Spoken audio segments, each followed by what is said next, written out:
సినిమాల్లో అవకాశాలు లేకే పాలిటిక్స్ లోకి వచ్చింది మాధవీలత. రైట్, అందరూ ఇది భలే అంటారబ్బా. ఏముంది, ఒక కాయిన్ వేయటమే కదా, ఒక స్టేట్మెంట్ ఇవ్వటమే కదా. కరెక్ట్. కానీ సినిమాల్లో అవకాశాలు లేక రాజకీయాల్లోకి వస్తే రాగానే పాపం బీజేపీ అనే పార్టీ ఎమ్మెల్యే సీట్ ఇచ్చేసింది. చాలా ఈజీగా ఇచ్చేసింది. ఎందుకంటే మాధవీలత దగ్గర కోట్ల రూపాయలు ఉన్నాయి. సో కోట్లన్నిటి ఖర్చు పెట్టేసింది. గ్లామర్ డాల్, అందుకని చెప్పి అమ్మాయికి పాలిటిక్స్ లోకి ఈజీగా ఎంట్రీ దొరికింది అంటారు. నిజమా? ఒక మామూలు కార్యకర్త కూడా వెళ్ళి కండువా వేసుకోవచ్చు, ఏ పార్టీలో అయినా కండువా వేసుకోవచ్చు, ఎవడొద్దంటాడు. బట్ దీనికి నేను థ్యాంక్స్ చెప్పుకోవాలి. 10 నెలలకే నేను జాయిన్ అయిన 10 నెలలకే నాకు టికెట్ ఇచ్చారు అంటే సినిమా ఇండస్ట్రీలో నేను ఒక పేరు సంపాదించుకున్నాను కాబట్టి, ఆ పేరు సంపాదించుకున్న దానికి నన్ను ఒక విఐపి కేటగిరీలో పెడతారు కాబట్టి, ఏ కేటగిరీ లిస్ట్లో పెట్టారు కాబట్టి దానికి నేను ఇండస్ట్రీకి ఎప్పుడు నేను రుణపడే ఉంటాను. ఎందుకంటే నేను హీరోయిన్ అన్న ఒక ఏదైతే క్యాడర్ ఉందో దానివల్లే నన్ను గుర్తించారు. లేదు నేను ఒక మామూలు సాధారణ అమ్మాయిని అంటే ఎవరు అంత త్వరగా వచ్చేసేసి ఎమ్మెల్యే టికెట్ ఇచ్చేయరు. And MLA ticket only heroine అని ఇచ్చారా అంటే కాదు. నేను మాట్లాడేదాన్ని, నేను ప్రతి సమస్య మీద స్పందించేదాన్ని. ప్రతి పార్టీకి మాట్లాడే వాళ్ళు చాలా ఇంపార్టెంట్. అన్అఫీషియల్ స్పోక్సా అఫీషియల్ స్పోక్సా కాదు, నేను స్పోక్స్గా ఉన్నానా లేదా, పార్టీ సిద్ధాంతాల గురించి లేకపోతే మహిళల సమస్య గురించి అసలు ఏం జరిగినా సరే ఆ 10 నెలలు ప్రతి ఇష్యూ మీద నేను స్పందిస్తూనే ఉన్నాను. పాలిటిక్స్ లోకి ఇప్పుడు సినిమాల్లో గెలవలేకపోయారని నేను ఆ మాట నేను అనను, కానీ ఆ కష్టం ఏదో ఆ కసి పట్టుదల ఏదో సినిమాల్లోనే ఉండి చూపించవచ్చు కదా. ఎందుకు పాలిటిక్స్ లోకి రావాలనిపించింది, ఎందుకు వచ్చారు అసలు మీరు పాలిటిక్స్ లోకి? సరే, సినిమా ఇండస్ట్రీలోకి రావాలన్నది నా 7 years ఏజ్ అప్పుడు నాకు కలిగిన డ్రీమ్. నేను రాజకీయంలోకి రావాలన్నది నాకు 8th క్లాస్లో నాకు వచ్చిన డ్రీమ్. అది నాకు పాలిటిక్స్లోకి రావాలి. అప్పుడు నేను నా ఏజ్కి నేను సర్పంచ్ అవుదాం అనుకున్నా. బట్ కాదు, నేను అప్పుడు ఆంధ్రాలోనే ఉన్నాను. సో 8th క్లాస్కి నేను సర్పంచ్ ఎట్లా అవుతాను? మా అమ్మకు వచ్చింది ఆపర్చునిటీ, కంటెస్ట్ చేయమని అన్నారు. మా అమ్మకి నాకు అసలు పాలిటిక్స్ ఇంట్రెస్ట్ లేదు, నేను కంటెస్ట్ చేయలేను అనింది. అమ్మకి కంటెస్ట్ చేయమ్మా, సర్పంచ్ గారు అమ్మాయిని, ప్రెసిడెంట్ గారు అమ్మాయిని పిలిపించుకుంటాను, ఉంటుంది కదా సరదా. మా అమ్మ అస్సలు వద్దు, రాజకీయాలు నాకు అసలు పడదు. నాకు ఏది సరిపోలేదు. అదే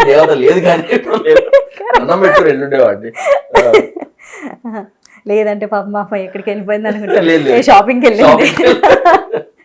సో అప్పుడు స్కూల్లో కూర్చొని నాకు ఏ సరిపోలేదు, లేకపోతే నేను సర్పంచ్ అయ్యిందని అసలు ఊళ్ళో అట్లా అసలు వెళ్తూ ఉంటే మంచి పనులు చేయడానికి మంచి అవకాశం ఉండేది, పైగా అందరు నన్ను గుర్తించేవాళ్ళు, ఉంటుంది కదా ఆ ఇంట్రెస్ట్. అది అప్పటి నుంచి అట్లే వచ్చి, అండ్ మళ్ళీ నేను ఇండస్ట్రీలోకి వచ్చి నేను ఫస్ట్ సీరియల్ చేస్తున్నప్పుడు నాకు కళ వచ్చింది కూడా నేను ఊరు ప్రెసిడెంట్ అయ్యానని. చూడండి, అసలు వదిలేసినా కూడా నాకు కల్లో కూడా వచ్చింది. ప్రెసిడెంట్ అనేకన్నా కూడా ది బిగ్గెస్ట్ బీఫామ్ తెచ్చుకున్నారు కదా మీరు. అంటే అప్పటికి ఇది ఎప్పుడో ఒక 15 ఏళ్ల క్రితం కళ, అప్పటికి అది ఎక్కువే, దాన్ని మించిపోయి కూడా యు గోట్ ఎ బీఫామ్, అది కూడా దట్టు బీజేపీ. అవును, అదే నేను ఏమంటున్నానంటే ఆ రోజుకి అది నాకు పెద్ద కళ.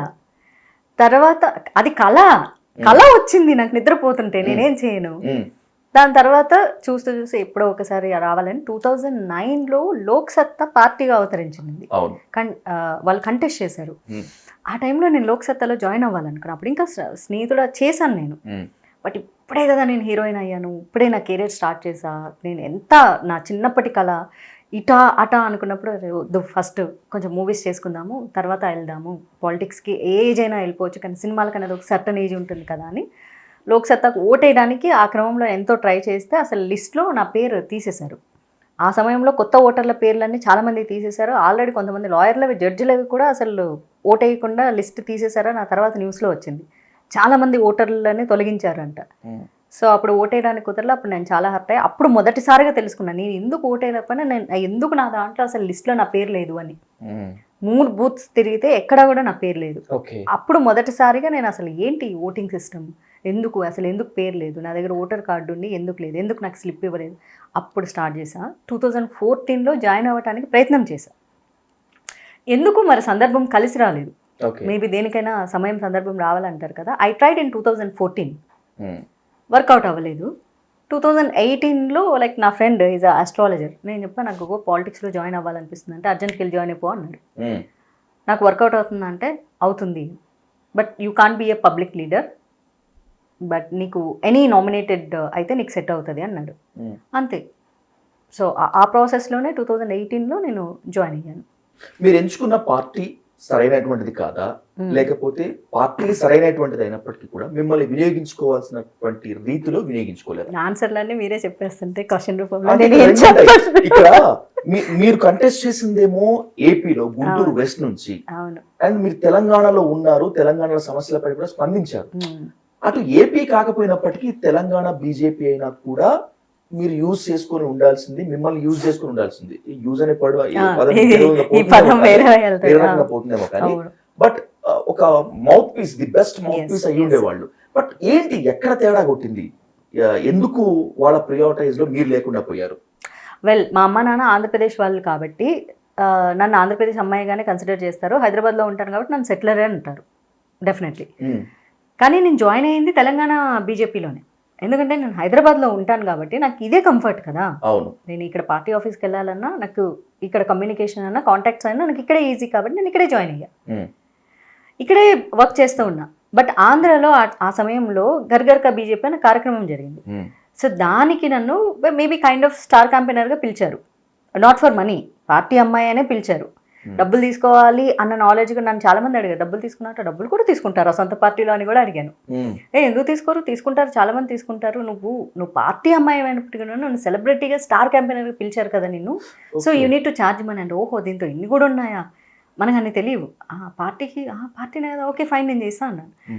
నేను ఒక 3 రోజులు వర్క్ చేశాను. దే స్వామి వాళ్ళే అడిగారు కంటెస్ట్ చేస్తామని. వాళ్ళు ఎక్స్పెక్ట్ చేయలేదంట నేను అంత మంచిగా వర్క్ చేస్తాను. వచ్చి షో ఆఫ్ చేసి హాయ్ అని హలో హలో అని చెప్పేసి వెళ్ళిపోతా అనుకున్నాను. అలా అనుకున్నారంట.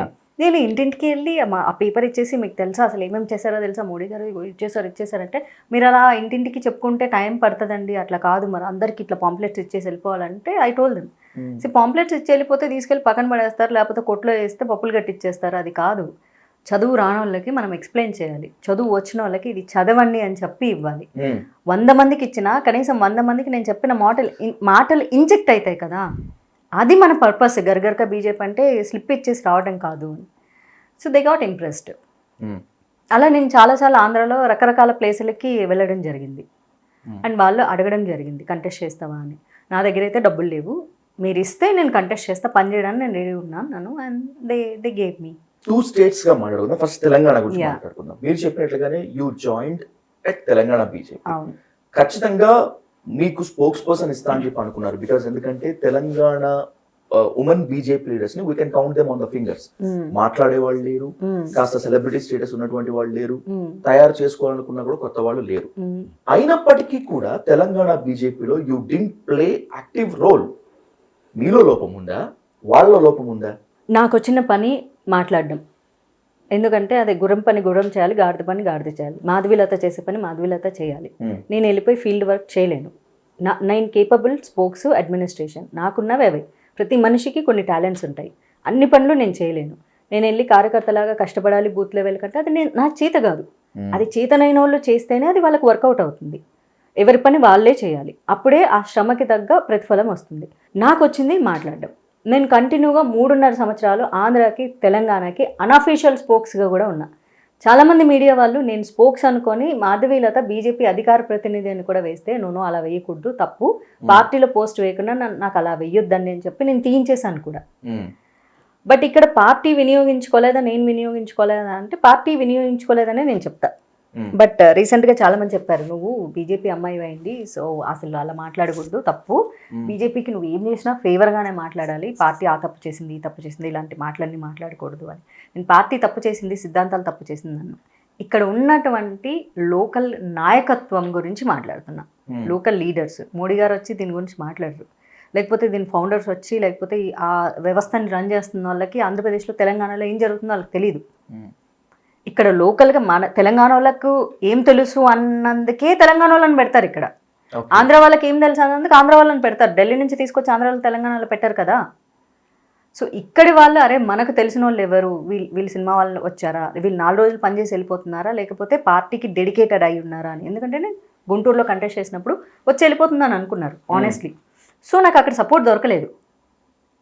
చాలా నిజం చెప్పాలంటే కొంచెం నా వైపు వాళ్ళు హార్ష్గానే బిహేవ్ చేశారు. సొంత పార్టీ వాళ్ళైనా చాలా హార్ష్గా బిహేవ్ చేశారు. నన్ను యాక్సెప్ట్ చేయలేదు, కొత్తగా వెళ్ళాను కాబట్టి. దాన్ని కూడా నేను యాక్సెప్ట్ చేశా, ఎందుకంటే నేను కొత్త అమ్మాయిని కదా. పార్టీలో ఎప్పటి నుంచో పనిచేసే వాళ్ళు ఉన్నారు, సీనియర్స్ ఉన్నారు. కాబట్టి నేను కొత్తగా వెళ్ళిన అమ్మాయిని ఎవ్వరూ అంత ఈజీగా యాక్సెప్ట్ చేయలేరు.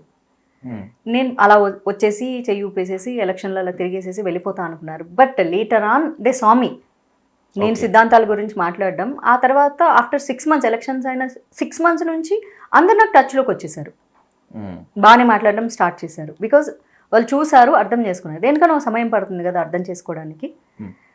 కానీ నాకు ఆంధ్రాలో కానీ తెలంగాణలో కానీ సపోర్ట్ దొరకలేదు. పోనీ ఆంధ్ర లీడర్లకి తెలంగాణ లీడర్లకి మాధవీలత అంటే ఎవరో తెలీదా, ఏం మాట్లాడుతావో తెలీదా?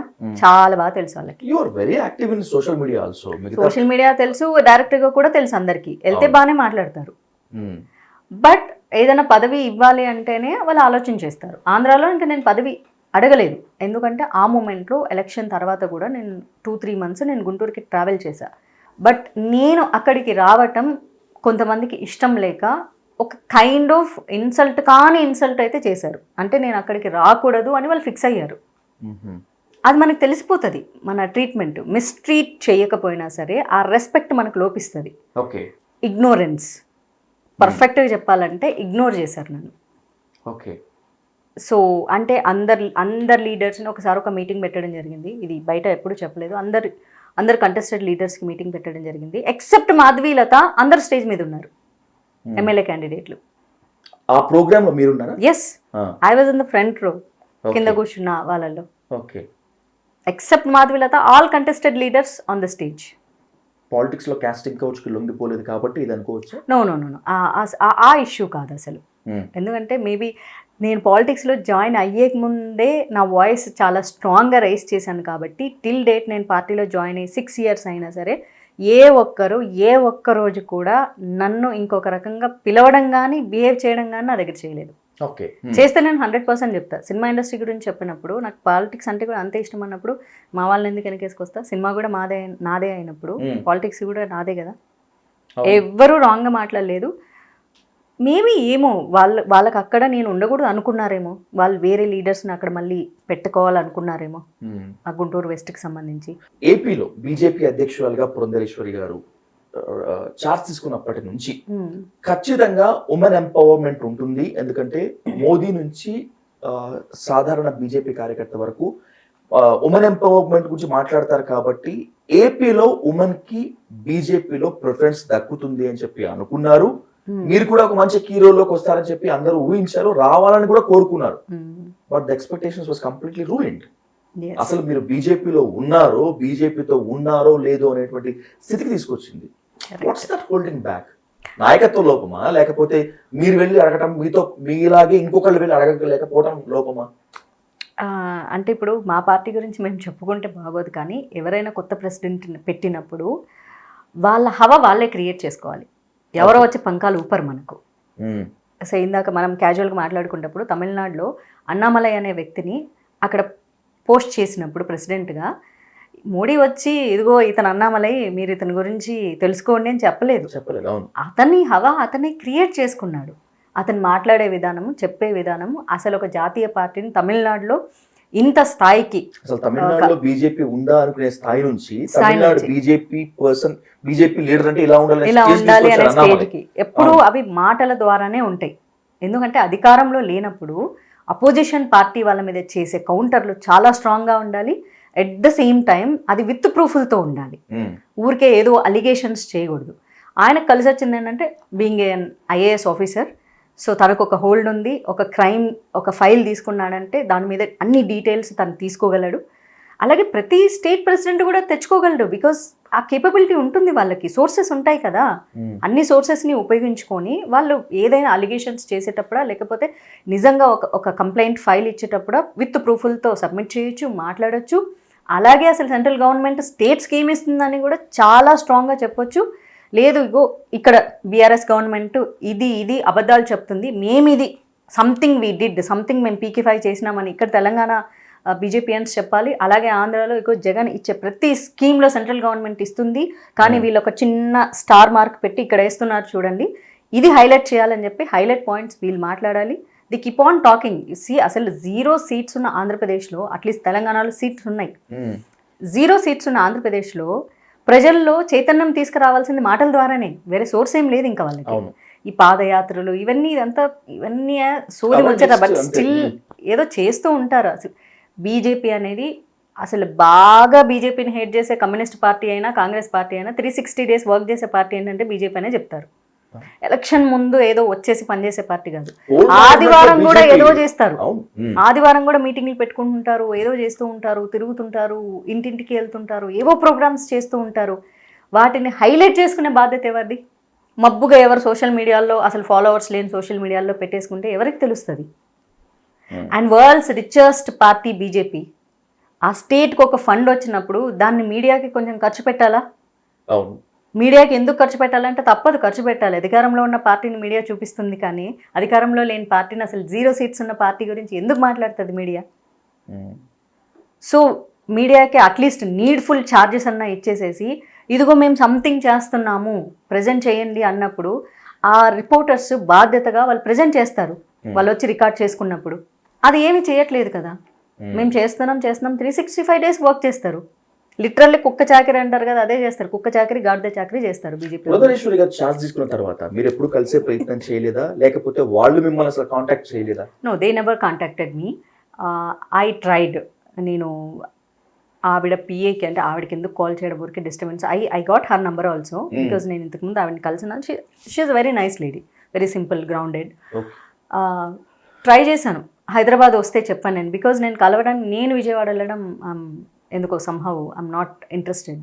ఆవిడ హైదరాబాద్ వస్తూ ఉంటారు కదా, కలుస్తాం. ఒక 3-4 సార్లు ట్రై చేశాను కానీ హైదరాబాద్ రాలేదు అని చెప్పారు ఆయన. ఆ తర్వాత ఆవిడ హైదరాబాద్ వచ్చినప్పుడు వాళ్ళు నాకు చెప్పలేదు.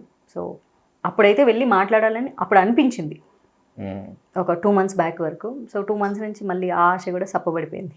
పవన్ కళ్యాణ్ అంటే ఒక రకమైన అభిమానము, అభిప్రాయం ఉంటుంది. ఒక దశలో లవ్ లెటర్ కూడా రాశారు కదా, ఇప్పటికే ఉంది కదా. ఖచ్చితంగా మీరు జనసేనకి వెళ్ళిపోతారు, జనసేనలో యాక్టివ్ రోల్ ప్లే చేస్తారని చెప్పి నాతో సహా అందరూ అనుకున్నారు. బట్ ఇక్కడ కూడా మళ్ళీ బ్లాక్ మార్కెట్. జనసేన నుంచి పిలుపు రాలేదా? మీరు జనసేన కాంటాక్ట్ చేయలేదా? జనసేన నుంచి పిలుపు రాలేదు, నేను జనసేనను కాంటాక్ట్ చేయలేదు. So there is a simple thing. ఇంతకుముందు చిరంజీవి నా చిన్నప్పుడు ఫేవరెట్ హీరో. నాకు తెలిసింది చిరంజీవి ఒకడే చిన్నప్పుడు. మా ఇంట్లో మా అన్నలకి నాకు చిరంజీవి సినిమాలు అంటే పిచ్చి పిచ్చిగా ఇష్టం. అందుకని నేను పీఆర్పీలో వెళ్ళి జాయిన్ అవ్వలేదు కదా. చిన్నప్పుడు సర్పంచ్ అవుదాం అనుకున్నా, అయినా కూడా నేను పీఆర్పీలో వెళ్ళి జాయిన్ అవ్వలేదు కదా. ప్రజారాజ్యం పార్టీ. ఓకే, పీఆర్పీ టైంకి మీకు అంత మెచ్యూరిటీ లేకపోయి ఉండొచ్చు, పాలిటిక్స్ కి తగినంత ఏజ్ లేకపోయి ఉండొచ్చు. బట్ 2009లో లోక్సత్తాలో జాయిన్ అవుదాం అనుకున్నా కదా, స్నేహితుడు సినిమా తర్వాత. అప్పటికి పీఆర్పీ ఉండింది కదా. సరే, అప్పటికి ఇప్పటికి పరిస్థితులు మారి ఉండొచ్చు. జనసేన వచ్చేటప్పటికి కంప్లీట్ గా సోషల్ మీడియాలో మాత్రమే కాకుండా మిగతాలో you are well established person. ఎందుకని జనసేనలో చేరేటువంటి ప్రయత్నం చేయలేదు? ఇది లాస్ట్ టైం కూడా మీతో చెప్పడం జరిగింది. సిద్ధాంతాలు అండ్ మా ఇంట్లో చిన్నప్పటి నుంచి నేను పెరిగినటువంటి సిద్ధాంతాలు ఏంటంటే, నేను ఏదైనా థింక్ చేసుకొని నేను ఏ స్థాయిలో ఉండాలని ఆలోచించినప్పుడు నాకు నేషనల్ పొజిషనే కరెక్ట్ అనిపించింది. ఏదో ఒక రోజు నేను నేషనల్ స్థాయిలో ఉండాలి. అప్పుడు నేను రీజనల్ పార్టీలో ఉంటే నేను నేషనల్లో ఉండలేను కదా. సో అలాంటప్పుడు నాకు, మా కుటుంబానికి ఎట్లాంటి సిద్ధాంతాలు చిన్నప్పటి నుంచి నేను పెరిగి చూస్తూ వచ్చానో ఆ సిద్ధాంతాలకి అనుగుణంగా ఉండే పార్టీ ఏదని నేను ఎంచుకుంటాను. ఏదైనా అంతే, మనం ఒక కాలేజీ ఒక సబ్జెక్ట్ తీసుకున్నప్పుడు మనకేం సబ్జెక్టు, మనకి ఏ యూనివర్సిటీ అయితే బెటర్గా ఉంటుంది, మన కెరీర్ ఎక్కడ బాగుంటుందో అని ఆలోచించుకుంటాం. మన ఇష్టాలు, నా అన్నకి ఏమి ఇష్టం, నా చెల్లికి ఏమి ఇష్టం, అది కాదు కదా. మా అన్నకు ఇంకో హీరో ఇష్టం, నాకు చిన్నప్పుడు చిరంజీవి ఇష్టం అయితే మా అన్నకు విజయకాంత్ ఇష్టం. కానీ మా అన్న అంటే నాకు ఇష్టం, అందుకని నేను విజయకాంత్ని ఇష్టపడలేను కదా. ఇష్టాలు ప్రేమలు వేరు, సిద్ధాంతాలు మన కెరియర్ వేరు. ఓకే. సో పవన్ కళ్యాణ్ అంటే ఆ రోజు ఇష్టం, ఈ రోజు ఇష్టం. అండ్ నేను బీజేపీ కండువా వేసుకున్న తర్వాత కూడా నేను పవన్ కళ్యాణ్కి చాలా సపోర్ట్ చేశాను. ఆయన మీద చాలా ఎలిగేషన్స్ వాళ్ళు కామెంట్స్ చేసినప్పుడు ప్రతిసారి సపోర్ట్ చేశాను. ఏదో ఒక రోజు ఖచ్చితంగా జనసేన బీజేపీతో కలుస్తుందని మళ్ళీ నేనే చెప్పాను. చెప్పాను. నాకు ఆ గట్ ఫీలింగ్ ఉండింది. ఎందుకంటే సిమిలర్ సిద్ధాంతాలు ఉన్నప్పుడు కలిసి ప్రయాణం చేసే అవసరం వస్తుంది వాళ్ళకు. ఎందుకంటే ఒక సింగిల్ పార్టీ, అది కూడా కొత్త పార్టీ, ఇంకా ఎన్ని సంవత్సరాలైనా అది వెల్ ఎస్టాబ్లిష్డ్ అవ్వకపోవడం వల్ల ఇంకో పెద్ద పార్టీతో పొత్తు పెట్టుకోవాల్సిన అవసరం వస్తుంది. సింగిల్గా వెళ్ళాలంటే అవ్వదు. బీజేపీకి ఉన్నంత హార్డ్ కోర్ సిద్ధాంతాలు జనసేనకి లేవేమో అనేటువంటి విమర్శ అభిప్రాయం కూడా ఉంది. అట్లా అప్పుడు ఎలా ఎక్స్పెక్ట్ చేశారు మీరు అసలు జనసేన ఖచ్చితంగా బీజేపీతో కలుస్తుంది అని చెప్పి? అంటే పవన్ కళ్యాణ్ కి సింగిల్ గా పార్టీ నడపటం కష్టమో అని చెప్పి డిసైడ్ అయ్యారా, లేకపోతే ఎదగాలి అంటే అండని పట్టుకొని కొండని పాకునేటువంటి సామెత ఉంది, జనసేన త్రూ బీజేపీ ద్వారా ఎదుగుతాడనేటువంటి ఒక నమ్మకం ఉంది, చెప్పగలిగారు అప్పుడు? అంటే ఇప్పుడు సినిమా డైలాగ్ చెప్పలేము, అంతే నాకు అన్నేలా తెలిసిపోతాయి అంతే. అవునా? ఎక్స్పెక్ట్ చేసి మీకు తెలిసిపోయింది, నిజమైపోయిందిగా. అవును, అంటే ఆయన ఉద్దేశం ఏంటో నాకు తెలియదు. ఇప్పుడు మీది ఒక ఊహ, నాదొక ఊహ. పవన్ కళ్యాణ్ గారి విషయంలో నా ఊహ ఏంటంటే ఇంకా పూర్తి స్థాయి అంటే గ్రౌండ్ లెవెల్లో లేకపోతే విలేజ్ లెవెల్లో బూత్ లెవెల్లో ఇంకా అంత స్థాయికి జనసేన రీచ్ అవ్వలేదు. జన సైనికులు ఉన్నారు కానీ ఆ వ్యవస్థ ఇంకా పటిష్టం అవ్వలేదు. అది అవ్వాలి అన్నప్పుడు బీజేపీ లాంటి ఒక నేషనల్ పార్టీతో దట్టు బీజేపీని ఆయన విమర్శించినా మోడీని విమర్శించినా మా బీజేపీ వాళ్ళు నేషనల్ స్థాయిలో ఎప్పుడూ ఆయన్ని విమర్శించలేదు. అట్ ద సేమ్ టైం ఆయన మీద మంచి ఒపీనియన్ ఉండింది, అది నేను చూసాను. Pawan Kalyan is a nice man అనే ఒపీనియన్ వాళ్ళలో ఉండింది ఢిల్లీ లెవెల్లో. అంటే చంద్రబాబు నాయుడు మీద సాఫ్ట్ కార్నర్ లేదు కాబట్టి ఆ సాఫ్ట్ కార్నర్ పవన్ కళ్యాణ్ మీదకి వచ్చింది అనుకోవాలా, లేకపోతే బేసికల్ గా మీరు చెప్పిన దాని ప్రకారం ఫస్ట్ నుంచి పవన్ కళ్యాణ్ మీద సాఫ్ట్ టోన్ ఉందా బీజేపీ వాళ్ళకి? ఫస్ట్ నుంచి ఉంది. ఓకే. ఇప్పుడు పవన్ కళ్యాణ్ చంద్రబాబు నాయుడు అంటే they are two different people, two different parties. వాళ్ళ అలయన్స్ లో ఫస్ట్ లేరు. పవన్ కళ్యాణ్ ఇష్టపడే వాళ్ళందరూ చంద్రబాబు నాయుడుని ఇష్టపడరుగా. అభిమానం వేరు, అది ఆయనకు ఉంది, ఆ చామ్, ఆ అట్రాక్షన్ ఉంది. అది సాఫ్ట్ కార్నర్ ఉంది బీజేపీ వాళ్ళకి. సో ఆ సాఫ్ట్ కార్నర్తో నాకు అనిపించింది ఖచ్చితంగా ఏదో ఒక రోజు మళ్ళీ పవన్ కళ్యాణ్ బీజేపీతో అలయన్స్లోకి వస్తాడు అని. అంతేనా? కులాభిమానం ఏమన్నా ఉందా? ఎవరి కులం మీద? మీ కులం వాళ్ళ కులం ఒకటే అనేటువంటి ఇది కూడా ఉంది కదా. ఖచ్చితంగా సమాధానం చెప్పాలి. ఇప్పుడు మనము కులం అనేటువంటిది ఇన్ఎవిటబుల్ థింగ్ మాధవీలత గారు. భారతదేశంలో నేను నా కులం నుంచి తప్పించుకోలేను, మీరు మీ కులం నుంచి తప్పించుకోలేను. కొంతమంది కులాన్ని మతాన్ని ఇండిపెండెంట్ గా వదులుకుంటున్నారు, no doubt, there hats off to them. కానీ ఎక్కడో ఒక దగ్గర పవన్ కళ్యాణ్ మీద మాధవీలత సాఫ్ట్ కార్నర్ ఉంది అంటే వీళ్ళ కులం ఒకటేనా? ఉండరా, వీళ్ళిద్దరు ఒకటే కులం కాబట్టి ఇట్లా సాఫ్ట్ కార్నర్ ఉందేమో అంటారు. సోషల్ మీడియాలో చూసా మీ కులం ఏముంది, సోషల్ మీడియాలో మీ కాస్ట్ అనా అని మా అమ్మ చెప్పింది చిన్నప్పుడు, కులం కూడబెట్టదు అనింది. నాకు పెట్టలేదండి, మా అమ్మ చెప్పిందే నిజమైంది. మా అమ్మ చిన్నప్పుడు చెప్పింది కులం కూడబెట్టదని. నాకు కూడబెట్టింది నా కష్టమే తప్ప నాకు కులం ఏం కూడబెట్టలేదు కదా. నేనేం డ్రీమ్ చేసి నేను ఏది కష్టపడ్డానో ఆ కష్టమే నాకు ఈ రోజు వరకు తిండి పెడుతుంది. ఒకనాడు మాధవీలత, పసుపులేటి మాధవీలత ఉండండి, ఈ పవన్ కళ్యాణ్ ఇంకా ఫినిష్ చేయలేదు నేను. దీనికే క్వశ్చన్ అడుగుతాను, చెప్పండి.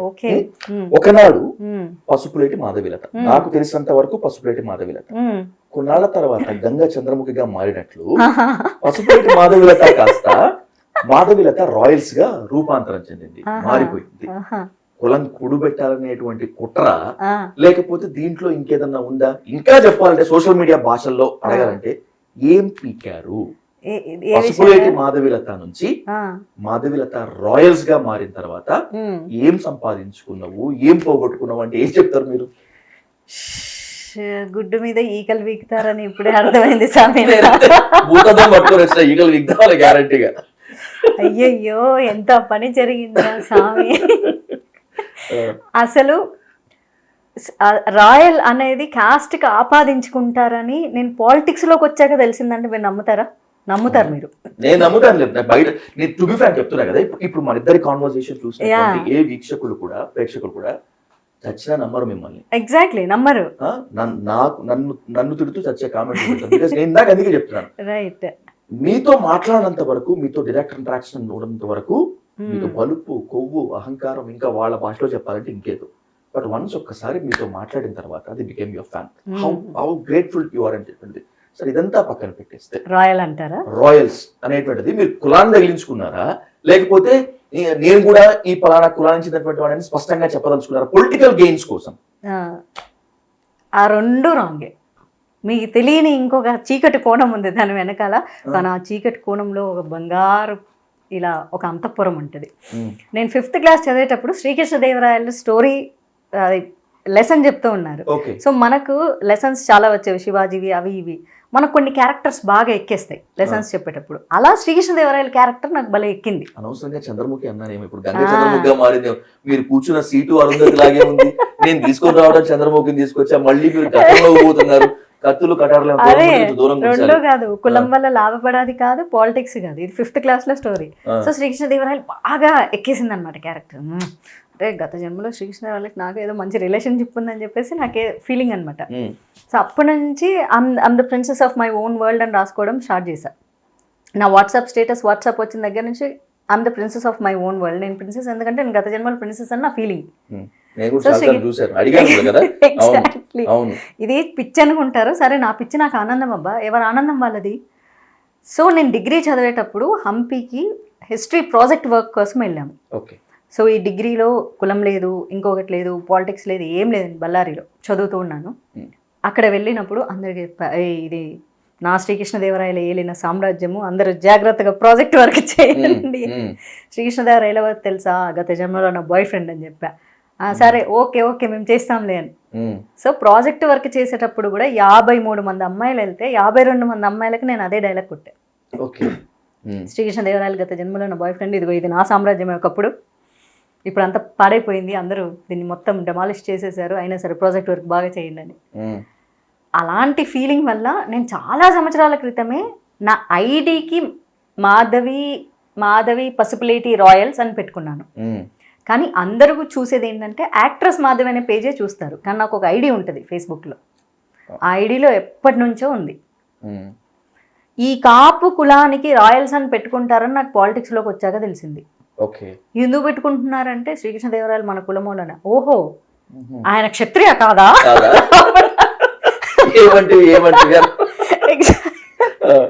ఎగ్జాక్ట్లీ. అంటే కాదమ్మా, రాజులందరూ క్షత్రియులు అవ్వరు, కానీ ఆ క్షాత్రగుణం కలిగి ఉంటారు. ఏ కులం వాళ్ళైనా రాజులు అయ్యారంటే అటులో జరిగినదా? ఈ సంగతి నాకు తెలియలేదు. ఏంటి నాకు తెలిసింది ఏంటి, ఆయన ఓకే క్షత్రియ కమ్యూనిటీ, సో ఆయన కింగ్ అనుకునేదాన్ని. ఆయన కాస్ట్ ఏంటో నిజంగా నాకు తెలియదు. సో అక్కడ అవతరించింది ఆ రాయల్ అలానే పెట్టుకున్నాను.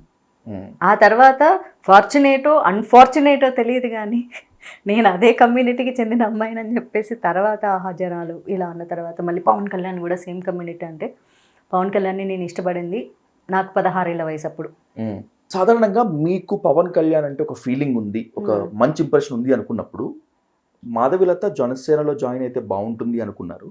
వన్స్ ఒకసారి మీరు రాయల్స్ అని ట్యాగ్ చేసుకున్న తర్వాత ఈ అమ్మాయి మన కులపోళ్ళ అమ్మాయే అని చెప్పి కన్ఫర్మ్ చేసుకున్నటువంటి తర్వాత ఖచ్చితంగా జనసేనలో ఉంటే బాగుంటుంది అని చెప్పి అనుకున్నారు. అలా ఎవరు మిమ్మల్ని ప్రవోక్ చేయలేదా? మన కులపోళ్ళ అమ్మాయి నువ్వు, ఇది మన కులపోళ్ళ పార్టీ, వచ్చేయి అని చెప్పి ఎవరు అనలేదా? బీజేపీలో ఎందుకు అని చెప్పి అనలేదా ఎవరు? అసలు రాయల్ అన్నదాన్ని ఎవరు పెద్ద కన్సిడర్ చేయలేదు, పసుపులేటి అన్నదాన్ని కన్సిడర్ చేశారు. ఓహో, ఓకే, రైట్. ఎందుకంటే మనకు సర్నేమ్సే చాలా ఫేమస్, వెనకాల ఏం పెట్టుకున్నారు అన్నది. సో రాయల్ అన్నది కులం తోక కాదు నాది, అది శ్రీకృష్ణదేవరాయలు. జనాలకి ఇప్పటికీ కూడా రాయల్ అనే దాన్ని ఎవరు పెద్ద కన్సిడర్ చేయరు. నేను ముందు పెట్టి ఆ పసుపులేటినే కన్సిడర్ చేస్తారు. నువ్వు పసుపులేటి అంటే నువ్వు కాపులమ్మాయివా అని అడుగుతారు. సో పాలిటిక్స్లోకి వచ్చిన తర్వాతే మొదటిసారిగా కాస్ట్ గురించి ఎక్కువ వినడం నేను నేర్చుకున్నాను. ఎందుకంటే దానికి ముందు నాకు పెద్ద అవసరం ఉండేది కాదు కదా. ఇండస్ట్రీలో ఎవడు అడుగుతారు నీ క్యాస్ట్ ఏంటని? అమ్మాయిల్ని, అబ్బాయిలను అడుగుతారేమో, ఎందుకంటే ఇండస్ట్రీలో కాస్ట్ డామినేషన్ ఉంది అని నేను విన్నాను. కానీ అమ్మాయిలకి ఇక్కడ కాస్ట్ ఉండదు, అమ్మాయిలకి కాస్త పనే ఉండదు అసలు. సో ఇండస్ట్రీలో కాస్ట్ గురించి అడగలేదు. స్కూల్ కాలేజీల్లో మనకేం పని ఉంటుంది, మన ఫ్రెండ్స్తో కాస్ట్ గురించి ఎందుకు మాట్లాడుకుంటాం, అక్కడ అవసరం పడలేదు. సో పాలిటిక్స్లోకి వచ్చిన తర్వాత దెన్ పీపుల్ స్టార్టెడ్ ఆస్కింగ్ ఏం కులం.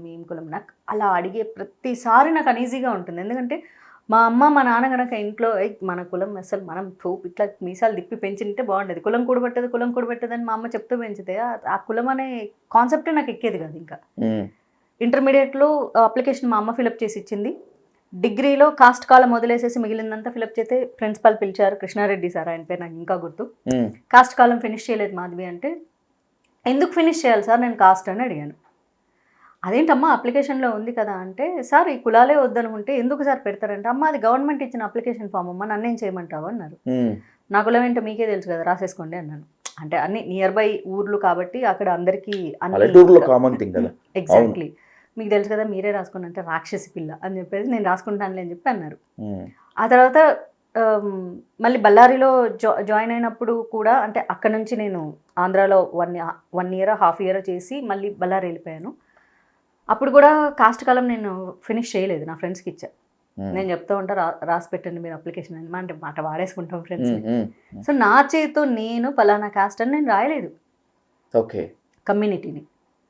సో మరి బీఫామ్ ఇచ్చేటప్పుడు మరి కాస్ట్ ఉంటుందో ఉండదో నాకు తెలియదు, కానీ ఆ కాస్ట్ కాలం అయితే ఈ రోజు వరకు నా చేతో నేను ఈ కులం అని నేను రాయలే. కానీ పాలిటిక్స్ లోకి వచ్చిన తర్వాత మనం తప్పించుకోవాలనుకున్నా కూడా తప్పించుకోవాలి. అవును అవును అప్పుడు తెలిసిందా కాస్ట్ ఇంపాక్ట్ ఎంత ఉంటుంది? ఎస్ ఎస్ అసలు ఎందుకంటే గుంటూరు వెస్ట్ నాకు సీట్ ఇవ్వడానికి community is one of the reason. అవును.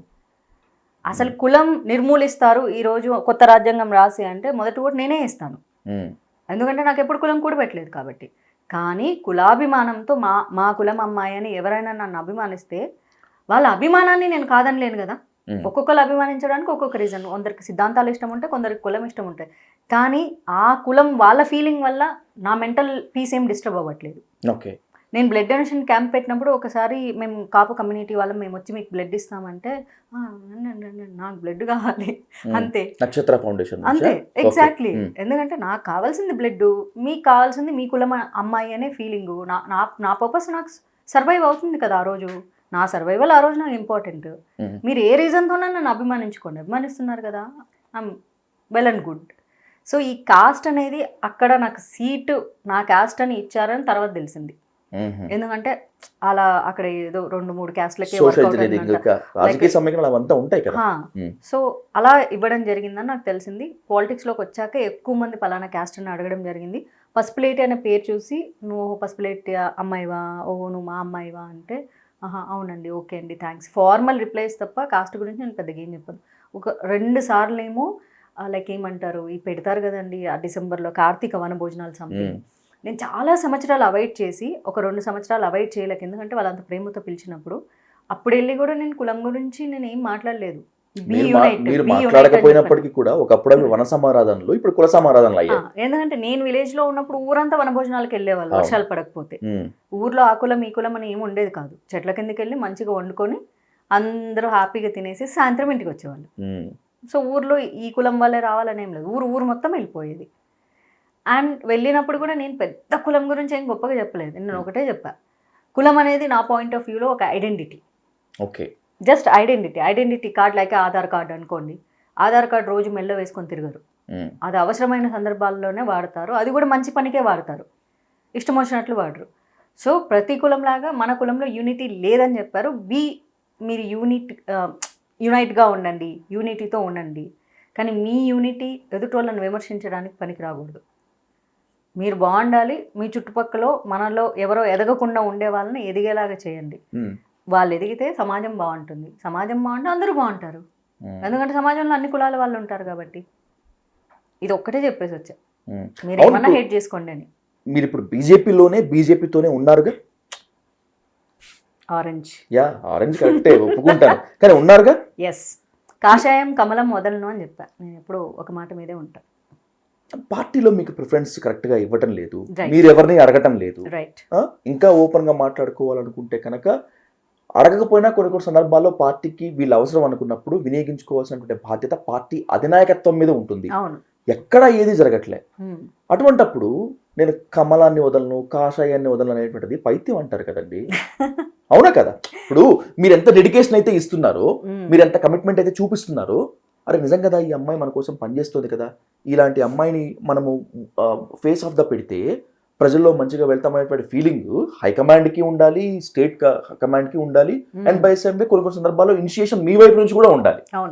ఈ రెండు లేనప్పుడు పాలిటిక్స్లోకి ఎందుకు ఉండటం? అసలు కాషాయం అయితే ఏంటి, లేకపోతే ఇంకొకటి ఎర్రజెండా అయితే ఏంటి, ఏదైతే ఉంది అంటే మన సిద్ధాంతాలు ఉంటాయి కదా. ఇప్పుడు మనకంటూ కొన్ని సిద్ధాంతాలు ఉంటాయి. ప్రతి మనిషి ఒకేలా ఆలోచన చేస్తే అసలు మనుషుల మధ్య గొడవలు ఉండవు, అంత పీస్ఫుల్గానే ఉంటుంది. ఎవరి సిద్ధాంతాలు అనుకుంటే అసలు ఇన్ని పార్టీలు కూడా పుట్టవు. సో మనకు నచ్చిన సిద్ధాంతాలకు మనం పార్టీలను సెలెక్ట్ చేసుకుంటాం. 3.5 సంవత్సరాలు నాన్ స్టాప్గా అన్అఫీషియల్ స్పోక్స్గా ఉన్నా నేను. అవును, చాలా ట్రోల్స్ రిసీవ్ చేసుకున్నాను, చాలా అబ్యూజివ్ కామెంట్స్ రిసీవ్ చేసుకున్నాను, చాలా అసాసినేషన్స్ చేస్తే అన్నింటినీ భరించాను. 2021లో కమిషనరేట్కి వెళ్ళి కంప్లైంట్ చేసే స్థితికి వెళ్ళాను. ఆ సందర్భంలో నాకు పార్టీ సపోర్ట్ చేయలేదు. అప్పుడు మా ఫ్యామిలీ అంతా చాలా హర్ట్ అయింది. అలా హర్ట్ అయినప్పుడు, ఎందుకంటే టీవీలో ఏ టాపిక్ ఉన్నా, బీజేపీ ఉన్నా, నేను మహిళల మీద ఏమైనా జరిగినా, చిన్నపిల్లల మీద ఏమైనా జరిగినా, సినిమా ఇండస్ట్రీలో ఏమైనా జరిగినా, ప్రతి టాపిక్కి మాధుర్యతనే పిలిచేవాళ్ళు. ఎందుకంటే మాట్లాడే వాళ్ళు వాళ్ళకి కావాలి కాబట్టి. ఇది నేను గొప్ప అని పిలవడం కాదు, టీవీ ఛానల్స్కి కావాల్సింది మాట్లాడేవాళ్ళు, బాగా మాట్లాడే వాళ్ళని పిలుస్తారు. నిజమే. ఒక దశలో మీరు ఎదుర్కొన్నటువంటి ట్రోలింగ్ బహుశా ఇంకెవరు ఎదుర్కొని ఉండరేమో అని చెప్తే కరెక్ట్ ఏమో. ఎంత పచ్చి బూతులతో దాడి చేశారంటే మీ మీద దాడి చేశారు. మీరు వెళ్ళి క్రియేటెడ్ కంప్లైంట్ ఫేక్ న్యూస్లు కూడా చేశారు. అప్పుడు నేను కమిషనరేట్కి వెళ్ళాల్సి వచ్చింది. ఎందుకంటే నా ఫ్రెండ్స్ అవి పంపించి ఏంటి ఇది నిజమా, అవును, కొంచెం దీని గురించి చూసుకో అని నన్ను ప్రశ్నించారు. ఒకానొక పీరియడ్లో చాలా దారుణంగా ట్రోలింగ్కి గురయ్యారు మీరు. అసభ్య పదజాలాలతో బూతులతో దాడి చేశారు. అవును. ఆ టైంలో you face the lot a struggle and by సమయం దాన్ని చాలా ధైర్యంగానే దాన్ని హ్యాండిల్ చేసి బయటకు వచ్చారు. ఆ టైంలో ఎందుకు బీజేపీ, మీరు నమ్ముకున్న పార్టీ, మీరు ప్రాతినిధ్యం వహిస్తున్నటువంటి బీజేపీ ఎందుకు మిమ్మల్ని సేఫ్ గార్డ్ చేయలేకపోయింది, ఎందుకు గాలి కుదిలేసింది? వంట పోరాటం చేశారు మీరు ఆ టైంలో. కరెక్ట్. ఆ సేఫ్ గార్డ్ ఎందుకు చెయ్యలేదు అన్న దాని మీదే నాకు ప్రశ్న వచ్చింది. కానీ నేను అడగలేదు వాళ్ళని, మీరు ఎందుకు చేయలేదు, ఎందుకు సపోర్ట్ చేయలేదని నేను అడగలేదు. అడగకపోవడం నీదే తప్పు అంటే మొత్తం మీడియా మొత్తం మెయిన్ ఛానల్స్ అన్నీ అరుస్తూ ఉంటే అన్ని రిపోర్టర్లు వచ్చి ఎందుకు మీ పార్టీ నీకు సపోర్ట్ చేయలేదని అడుగుతూ ఉంటే మా బీజేపీ సోషల్ మీడియా చూడలేదని నేను ఎందుకు అనుకుంటాను? ప్రతి పోస్టు చూస్తారు, ప్రతి పోస్ట్ మానిటరింగ్ చేస్తారు వాళ్ళు. అలాంటప్పుడు ఇది చూడకుండా ఉంటారని నేను ఎలా అనుకుంటాను? ఎందుకంటే ప్రతి మీడియా ఛానల్ నా సోషల్ మీడియా ఫాలో అవుతున్నట్లు ఈవెన్ ప్రతి పార్టీ సోషల్ మీడియా కూడా నా ఐడీస్ ఫాలో అవుతున్నాయి. అండ్ మా పార్టీ మస్ట్ అండ్ షుడ్గా ఫాలో అవుతుంది. అంటే ఉద్దేశపూర్వకంగానే it's it a pre planned keeping aside?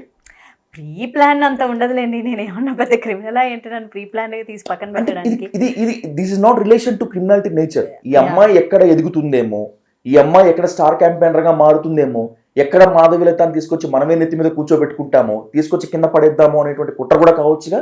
అంత పెద్ద కుట్రలు ఉంటాయని అనుకోను, కానీ మేబీ ఇట్ ఈస్ ఇగ్నోరెన్స్ అంతే. ఏముంది, పార్టీలోకి ఎంతోమంది వస్తుంటారు పోతుంటారు, మన సీట్ మనకు చక్కగా ఉందా లేదా, మనకు భజన చేసే వాళ్ళు మనం చక్కగా చూసుకుంటున్నామా లేదా, లేకపోతే ఇక్కడ ఎదగాలి అంటే బీజేపీలో ఏంటంటే అక్కడ స్టేట్ ఫండ్ ఏమి ఇవ్వదు, ఎవరు డబ్బులు ఎవరు ఖర్చు పెట్టుకోవాలి. ఎకనామికల్ బ్యాక్గ్రౌండ్ ఆల్సో అటు బీజేపీ అయినా ఇంకే పార్టీ అయినా కూడా ఎకనామికల్ బ్యాక్గ్రౌండ్ అనేటువంటిది వెరీ ఇంపార్టెంట్ రోల్. మీకున్నటువంటి ఎకనామికల్ బ్యాక్గ్రౌండ్లో నాకు తెలిసి ఓట్లు కొనుక్కునే దాన్ని దుర్మార్గాన్ని మీరు ఎంకరేజ్ చేయరు. ఒకవేళ డబ్బులు ఉన్నా కూడా పెట్టరు మీ దగ్గర, అంత ఆ కైండ్ ఆఫ్ అమౌంట్ ఉందని నేను అనుకోను. కానీ ఇన్నాళ్ళు సంపాదించి దాచిపెట్టుకుంది మాత్రం ఖర్చు పెట్టాల్సి వచ్చింది. ఎందుకంటే ప్రతిదానికి మనమే బయటకు వెళ్ళాలి. మన కార్ పెట్రోలు, మన డ్రైవరు, మనతో వచ్చే మనుషులు, మన తిండి ఎవరు పెడతారు? పాలిటిక్స్ లో ఎర్నింగ్ అనుకుంటారు, కాదు స్పెండింగే ఉంటుంది. అలా నేను చాలా ఖర్చు పెట్టాయి 3.5 years. ప్రతి చోటికి మన స్టెప్పే కదా బయటపడాలి. అప్పుడు మన డబ్బులు మనమే ఖర్చు పెట్టుకోవాలి కదా. రాబోయే రోజుల్లో పాలిటిక్స్ లో మాధవీలత ఖర్చు పెట్టేది ఏది ఉండదు కాబట్టే మాధవీలతని పక్కన పెట్టారా? ఈ అమ్మాయిని పెంచి పోషించి మనమే ఎందుకు పెంచి పోషించాలి, మనమే ఎందుకు డబ్బులు ఇవ్వాలి, ఆ అమ్మాయి దగ్గర డబ్బులు లేనప్పుడు అనేటువంటి ఫీలింగ్తో బీజేపీ మిమ్మల్ని సైడ్ ట్రాక్ చేసింది అనుకోవచ్చు. అసలు బీజేపీ ఎవరికి డబ్బులు ఇవ్వదండి. మీ దగ్గర డబ్బులు ఉంటే మీరు ఖర్చు పెట్టుకొని మీరు ఎదగాలి, అంతే బీజేపీ కాన్సెప్ట్. బీజేపీ ఎవరికి పైసలు ఇవ్వదు.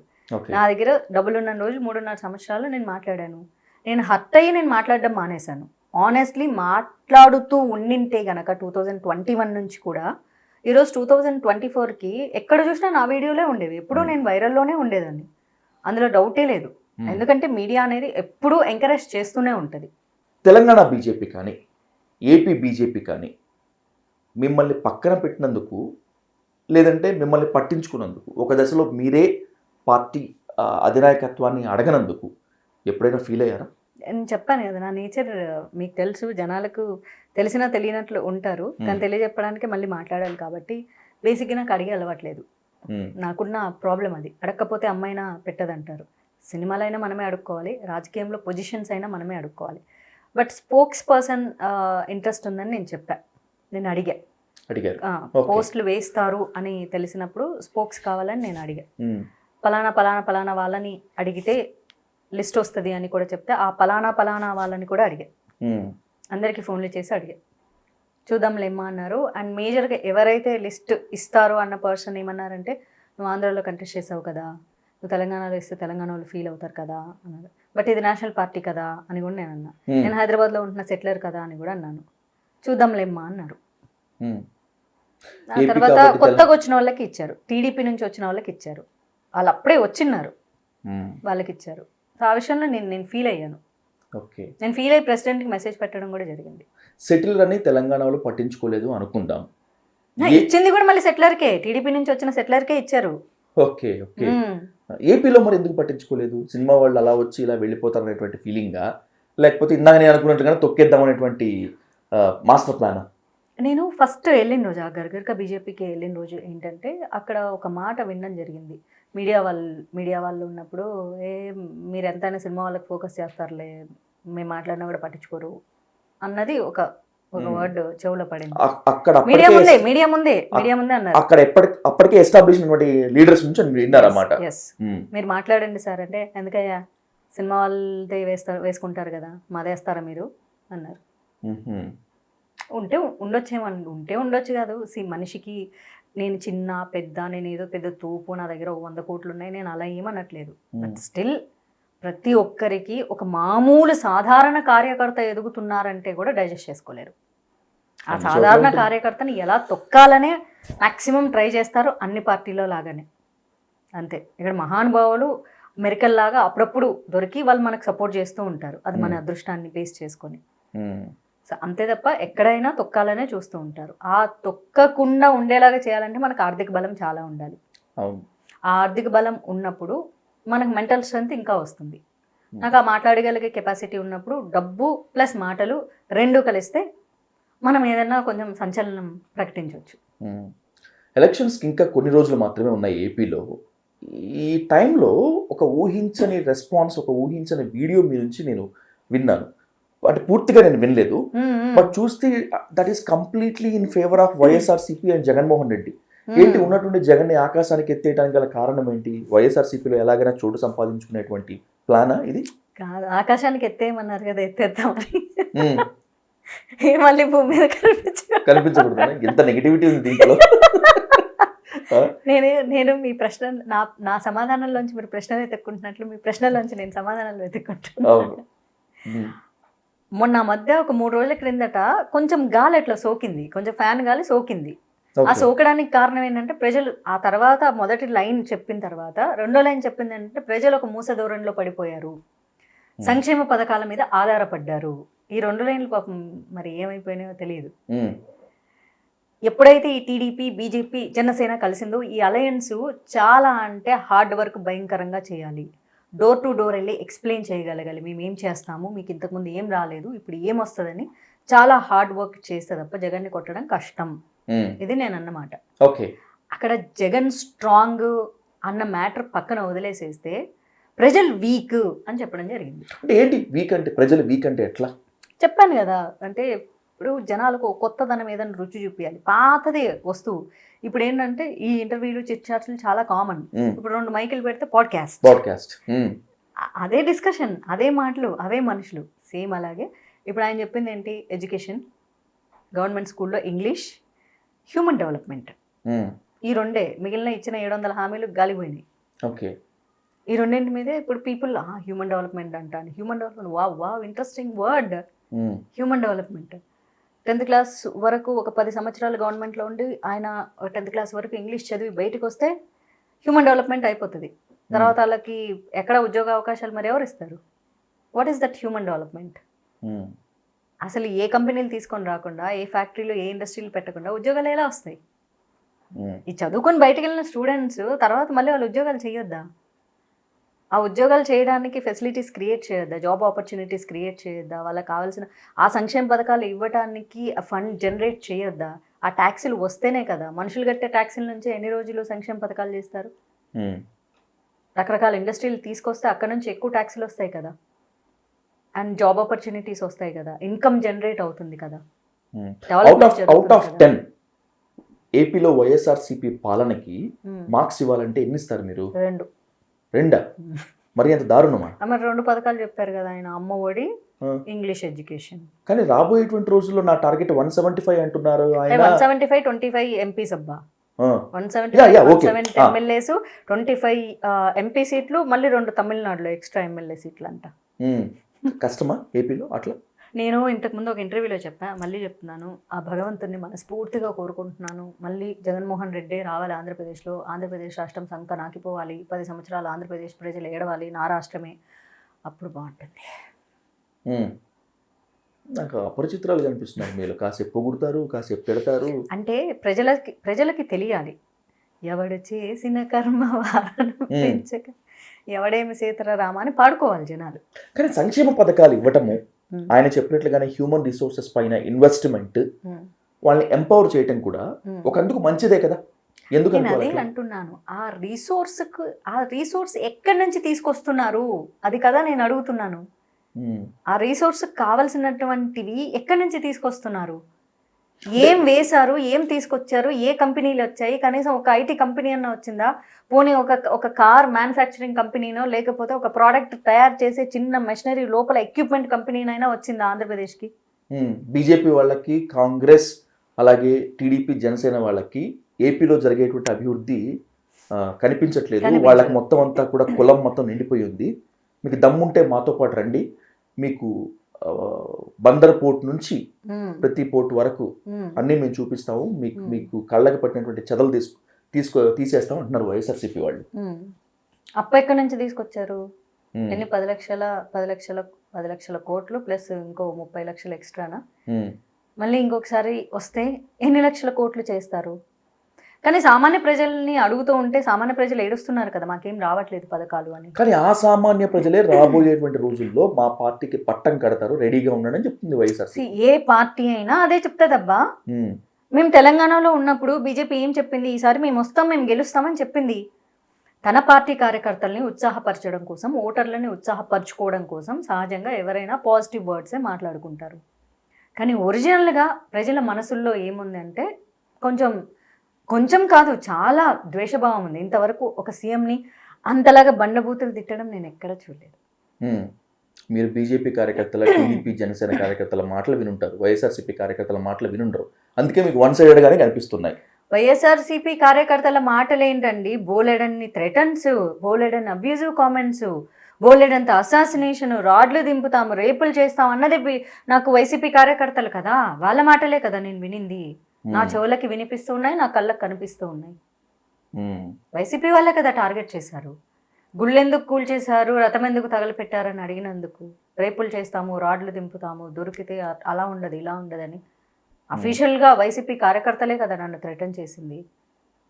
పార్టీలు ఏమైనా కావచ్చు, ఆరోపణలు ఎన్నైనా ఉండొచ్చు, కానీ మాధురత గారు రీసెంట్గా ఒక ప్యాథటిక్ సిచ్యువేషన్, గీతాంజలి అనేటువంటి ఒక అమ్మాయి తనకు ఉన్నటువంటి ఆనందం పంచుకున్నందుకు వాళ్ళు ఆరోపిస్తుందని వైసీపీనేమో టీడీపీ జనసేన ట్రోలింగ్ అంటుంది, టీడీపీ జనసేనేమో వీళ్ళు కావాలని శవరాజకీయాలు చేస్తున్నారని చెప్పి అనుకుంటారు. సార్, పార్టీలు ఏమైనప్పటికీ, ఆరోపణలు ఏమైనప్పటికీ, రాజకీయాలు ఏమైనప్పటికీ ఓ మహిళ చనిపోవటం అనేటువంటి దాన్ని ఎలా స్పందిస్తారు? అదే నాకు అసలు చాలా సర్ప్రైజింగ్గా అనిపించింది. ఏంటంటే మనం ఎంత చూసుకున్నా ఇటు చంద్రబాబు నాయుడు గారు అటు Jagan both are very smart, very intellectual, ఆ విషయంలో డౌటే లేదు. ఒకళ్ళు శవ రాజకీయాలు చేసేటోళ్ళు అయితే ఒకళ్ళు భయంకరమైన రాజకీయాలు చేసేటోళ్ళు. ఒక సాధారణ మహిళ ప్రాణాలు తీసి, అది కూడా ఎలక్షన్ మూమెంట్లో, వాళ్ళు జనాల బ్లేమ్ని మూటగట్టుకుంటారని నేను అనుకోవట్లేదు. ఈ మధ్యలో మేము సో కాల్డ్ పార్టీ పీపుల్ అని చెప్పుకునే వాళ్ళు ఐదర్ వీళ్ళు ఎలాగైనా చంపేసేసి తెలుగుదేశం మీద నిందేసేద్దాము, వాళ్ళకి వచ్చే 4 ఓట్లు కూడా రావు అని వీళ్ళు అనుకుని ఉండొచ్చు, లేకపోతే మా వాళ్ళనే అంటావని యువతలోళ్ళు కూడా అలా చేసి ఉండొచ్చు. ఎవరు చేశారన్నది మరి డిసైడ్ చేయాల్సింది ఉన్నారు కదా పోలీసులు, వాళ్ళు కదా చేయాలి. వాళ్ళు అనుకుంటే అది చాలా ఈజీగా జరుగుతుంది. అది అధికార పార్టీలో ఉన్న వాళ్ళు చేయించారంటే పోలీసులు ఇంకెప్పటికీ బయటకు చెప్పరు. అఫ్కోర్స్ ఇప్పుడు కోడ్ అనౌన్స్ అయిపోయిన తర్వాత ఎవరు అధికారంలో లేరు, కానీ ఎలక్షన్ జరిగి ఓటు జరిగే వరకు ఇప్పుడున్న ప్రభుత్వం యొక్క హంగామానే నడుస్తుంది. ఎందుకంటే నేను 2019లో కంటెస్ట్ చేసేటప్పుడు కనీసం మేము బైక్ ర్యాలీ పెట్టుకుంటాం నామినేషన్ రోజు అంటే బీజేపీ వాళ్ళకు ఓన్లీ 50 బైకులే అలౌ చేస్తాము అని ఆనాడు టీడీపీ గవర్నమెంట్ అప్పుడు అధికారంలో లేకున్నా వాళ్ళ గవర్నమెంట్ ఆఫీసుల వాళ్ళు అదే చెప్పారు. వైసీపీ వాళ్ళకి 150 బైక్స్ పర్మిషన్ ఇస్తాం, బీజేపీ వాళ్ళకి 50 బైక్లే పర్మిషన్ ఇస్తాం. అంటే గవర్నమెంట్ యాక్చువల్లీ నిజం చెప్పాలంటే election commission once code announce చేసిన తర్వాత నార్మల్ గవర్నమెంట్ ఆఫీసులే నడుస్తాయి. బట్ వాళ్ళు కూడా ప్రస్తుత కరెంట్ గవర్నమెంట్కి అండర్గానే పనిచేస్తారు వాళ్ళు. సో ఒకవేళ కనుక వైసీపీ వాళ్ళ కుట్ర అయింటే కనుక ఖచ్చితంగా ఇంకా అది ఎప్పటికీ బయటికి రాదు. ఒకరు భయంకరమైన రాజకీయాలు చేస్తారు, ఇంకొకరు శవ రాజకీయాలు చేస్తారు. ఇది మీ స్టేట్మెంట్. ఈ ఇద్దరు ఎవరు నాకు చెప్పండి క్లియర్గా ఒకసారి. శవ రాజకీయాలు చేసేది ఎవరు, భయంకరమైన రాజకీయాలు చేసేది ఎవరు? సొంత బాబాయిని చంపిన వాళ్ళు శవ రాజకీయాలు చేస్తారు. ఎందుకంటే నిజంగా గనక చంద్రబాబు నాయుడు అదేంటి ఆయనకి ఏదో పేరు పెట్టారు కదా, ఏం సురా, నారాసుర అని పేరు పెట్టారు కదా. మరి 5 ఏళ్ళు అయింది అధికారం జగన్ ప్రభుత్వం చేతిలో ఉండింది. మరి వివేకం చంపింది చంద్రబాబు నాయుడు మనుషులే అయితే ఈ పాటికి భయంకరంగా మీ దృష్టిలో మీ క్వశ్చన్ ప్రకారమే హూ కిల్డ్ బాబాయ్, సొంత బాబాయ్ని ఎవరు చంపారని మీరు అనుకుంటున్నారు? ఆల్రెడీ సిబిఐ ఎంక్వైరీ చేస్తుంది కదా, వాళ్ళ సొంత భార్యని లేకపోతే భార్య వాళ్ళ కజిన్ని ఇద్దరిని. మరి ఎక్కడ ఇటు సిబిఐకి సంబంధించిన వాళ్ళని సిబిఐ ఎంక్వైరీ చేయట్లేదు కదా. ఇన్ కేస్ పార్ట్ ఉంటే సిబిఐ వీళ్ళని కూడా తీసుకెళ్ళి ఎంక్వైరీ చేసేదిగా, చంద్రబాబు నాయుడు గారినో లేకపోతే వాళ్ళ మనుషులను ఎవరెవరు ఇన్వాల్వ్ అయ్యారో వాళ్ళని ఎంక్వైరీ చేసేదిగా. అండ్ సిబిఐ ఎంక్వైరీకి దిగింది అంటే వాళ్ళ దగ్గర సాక్ష్యాధారాలు లేకుండా ఎంక్వైరీకి దిగదు. కానీ సిబిఐ విచారణ అవసరము, ఖచ్చితంగా దీనికి సిబిఐ విచారణ జరగాల్సిందే అని చంద్రబాబు నాయుడు గారు సీఎం గా ఉన్నప్పుడు, వైఎస్ జగన్మోహన్ రెడ్డి ప్రతిపక్ష నేతగా ఉన్నప్పుడు డిమాండ్ చేసింది వైఎస్ జగనే డిమాండ్ చేశారు సిబిఐ. అవును, స్టార్టింగ్ చేశారు, ఆ తర్వాత మళ్ళీ చేయలేదు. ఆయన అధికారంలోకి అప్పటికి ఇంకా రాలేదు కదా, రాకముందు డిమాండ్ చేశారు, వచ్చిన తర్వాత డిమాండ్ చేయలేదు. అంటే మీ పాయింట్ ఆఫ్ వ్యూలో శవ రాజకీయాలు వైసీపీ చేస్తుంది, లేదంటే జగన్మోహన్ రెడ్డి శవ రాజకీయాలు చేస్తారు అనేటువంటి ఒక తమ్ ఇంప్రెషన్ ఉందా? అంటే దట్స్ మై పర్సనల్ ఎక్స్పీరియన్స్ అండి. ఎందుకంటే వైసీపీ వాళ్ళు నిజంగా సినిమాలో, ఇంతకుముందు సినిమాలు వచ్చేవి, పొలిటీషియన్స్ అంటే రౌడీలు, వాళ్ళు ఏదైనా చేస్తారు, రాస్తారోకోలు, ధర్నాలు, తగలబెట్టారు, పీరియడ్ అసలు భయంకరంగా వాళ్ళే చేస్తారు, మళ్ళీ ఎవరో చేశారని చెప్పిస్తారు. ఇవన్నీ సినిమాల్లోనే చూశాను. కానీ నాకు కొంచెం ఇంకా బాగా జ్ఞాపకం వచ్చిన తర్వాత అవి ఆల్మోస్ట్ కొంచెం తగ్గుతూ వచ్చిన ప్రపంచాన్ని చూసాను నేను. కానీ మళ్ళీ వైసీపీ అధికారంలోకి వచ్చాక రౌడీ రాజకీయం చూసాను నేను ఆంధ్రాలో. మహిళల్ని ట్రోల్ చేయడం కానీ, అందులో నేనే కదా ఫస్ట్, నేను విక్టిమ్ కదా. సో నేను విక్టిమ్ అయినప్పుడు నేను ఖచ్చితంగా నేను వాళ్ళనే అంటాను. వాళ్ళు ఎంత థ్రెటన్ చేశారో, ఎంత అబ్యూజివ్ కామెంట్స్ యూజ్ చేశారు. సాక్షి పేపర్ ఒక యాడ్ లాంటిది పెట్టి పిచ్చి పిచ్చి, అంటే సాక్షి పేపర్లో వచ్చిందని చెప్పలేదు, దాన్ని వాడుకొని వేరే వాళ్ళు మార్ఫింగ్ చేసి ఇవన్నీ చేశారు. అండ్ అఫీషియల్గా వాళ్ళే ట్రోల్ చేశారు. అండ్ నాకు తెలిసిన ఒక ఊర్లో ఒక ఎమ్మెల్యే అయితే లిటరల్లీ మేము చేస్తాం, మా ఇష్టం, ఎమ్మెల్యే అన్నాక చేస్తాం, నోరు మూసుకొని ఉండండి. ఒక ఆర్మీ వ్యక్తిని బార్డర్లో పోయి జాబ్ చేసుకో, మా దగ్గర కాదు నీ రుబాబులు, ఏం చేస్తావు నువ్వు ఇక్కడ, మాది రాజ్యం అని అన్నారు. వైసీపీ ఎమ్మెల్యేనా? ఎస్. ఆర్మీ వాళ్ళని కొంచెం రెస్పెక్ట్ ఇవ్వండి. ఆర్మీ అయితే పోయి బార్డర్లో సేవ చేసుకోమను, ఇక్కడ కుదరదు, ఇట్లాంటివన్నీ నడిచేది మా ప్రభుత్వం అన్నారు. నిజంగా ఇంత ఉంటుందా? అది నా చెవులతో నేను నా ఫోన్లో నేను రిక్వెస్ట్ చేస్తే అన్న మాటలండి అవి. ఓకే, అతను ఆర్మీ అతనండి, అతనికి ఏం తెలియదు, ఇన్నోసెంట్ అండి, ఏదో సోషల్ మీడియా. అది అక్కడ జరిగిన ఇన్సిడెంట్ ఏంటంటే, సహజంగా ఇప్పుడు మనకు సోషల్ మీడియా వాట్సాప్ గ్రూపుల్లో ఎవరెవరో షేర్ చేస్తూ ఉంటారు. ఓకే, ఇగో నేనే చెప్తాను నా ఎక్స్పీరియన్స్. మోడీ బోడీ తొక్క తోటకూడు ఈడొక పెద్ద ఇదిగాడు, ఈడొక అసలు దేశానికి పట్టిన టెర్రరిస్టు దరిద్రం అని షేర్ చేస్తారు. షేర్ చేస్తే ఇప్పుడు మోడీ టీం వెళ్ళిపోయి వాళ్ళని పట్టుకొని జైలు వేసుకునేస్తుందా? It's right. కానీ ఆంధ్రప్రదేశ్లో అలా సోషల్ మీడియాలో గనక అలా వైసీపీ లీడర్స్ని వాట్సాప్ గ్రూప్లో షేర్ చేస్తే తీసుకెళ్ళి 3rd డిగ్రీ ఇస్తారు, తెలుసా మీకు? అలా 3rd డిగ్రీ ఇచ్చే క్రమంలో 3rd డిగ్రీకి ఆర్డర్ చేసిన తర్వాత, సో నాకు ఒక ఫోన్ వస్తే, మనకు తెలిసిన వాళ్ళండి, ఆర్మీ అతనండి, అతనికి ఏం తెలియదు, ఎవడో గ్రూప్ క్రియేట్ చేస్తే ఇతన్ని యాడ్ చేస్తే ఇతను దాన్ని ఫార్వర్డ్ చేశాడు. ఇతను చేసిన క్రైమ్ ఏంటంటే ఆ మెసేజ్ని ఫార్వర్డ్ చేశాడు. ఫార్వర్డ్ చేసిన తర్వాత అది పోలీస్ కేసు అయిందని గ్రూప్ క్రియేట్ చేసినాడు తెలిసి వాడు ఎగ్జిట్ అయిపోయాడు, గ్రూప్ డిలీట్ చేసి. ఇది ఇతను చూసుకోలే. ఫైనల్గా నంబర్స్ ఎవరైనా దొరికినప్పుడు ఇతన్నే పట్టుకెళ్ళాడు. ఇతను ఒక్కడే దొరికారు, ఇంకెవరు దొరకలే.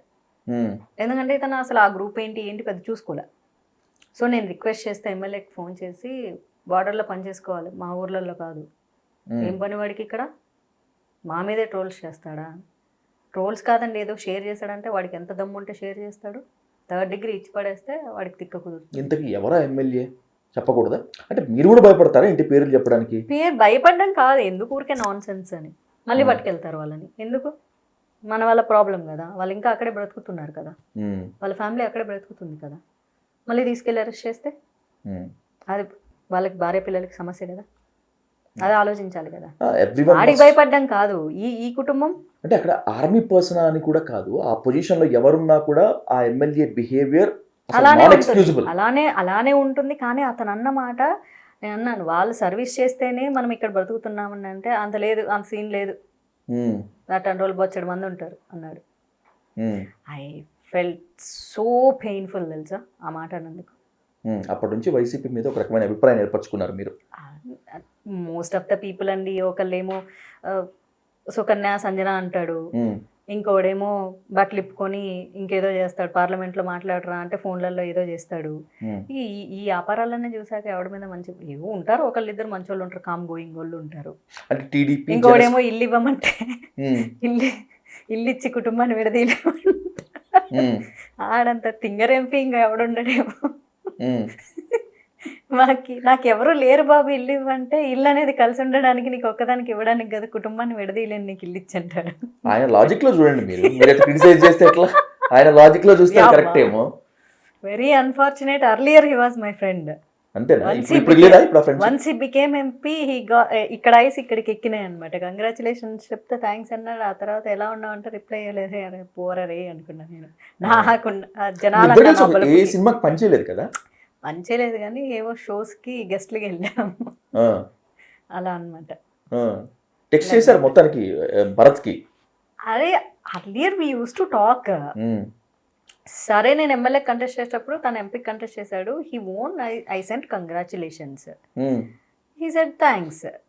బట్ ఆ తర్వాత మళ్ళీ ఏదో క్యాజువల్ క్వశ్చన్ ఏదో పంపించాను మామూలుగా ఇంతకు ముందాగా ఎప్పట్లాగే పంపిస్తే he ignored, he red and he ignored.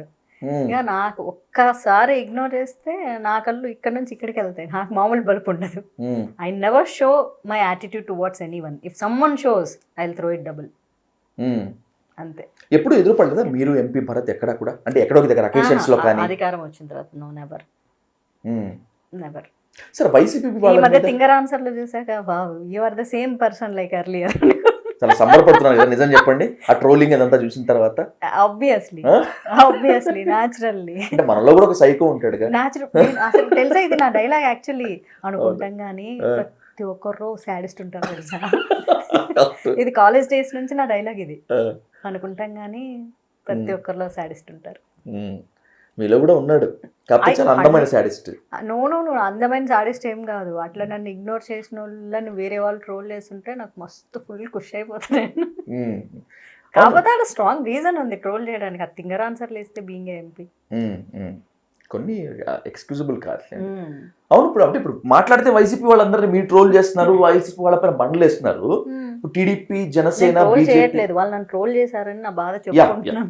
Okay ఇప్పుడు వైసీపీ వాళ్ళపైన ఇంత చెప్తున్నారు కదా, టీడీపీ బీజేపీ జనసేనలో ఉండే వాళ్ళంతా శుద్ధపూసలా? అసలు వాళ్ళు శుద్ధపూసలు కాదు, సాంప్రదాయంలో అంతకంటే కాదు. వాళ్ళేం పత్తిత్తులేం కాదు, వాళ్ళు కూడా పరమాణం వండి తెల్లారదాకా చల్లారదా. దాళ్ళు మొత్తం తిరిగి వేస్తున్నారు. వాళ్ళేం తక్కువ తినలేదు. నిజమైన జన సైనికులు ఎంతమందో, లేకపోతే నేను జన సైనిక్ అని చెప్పుకునేవాడు ఎంతమందో, లేకపోతే పవన్ కళ్యాణ్ మీద పిచ్చితో పవన్ కళ్యాణ్ ఒక మాట అంటే రివర్స్ లో తిరిగి వాళ్ళు పవన్ కళ్యాణ్ మాజీ వైఫ్ ని ట్రోల్ చేసిన జన సైనికులు వాళ్ళు. ఇంకా ఏం మాట్లాడతాం మనం. అసలు ఆయన డ్యామేజ్ చేసేది ఎవడో అక్కర్లేదు తెలుసా, మనల్ని ఎవడు డ్యామేజ్ అక్కర్లేదు, మనమే డ్యామేజ్ చేసుకుంటాం అన్నట్లుంటారు ఆయన ఫ్యాన్స్.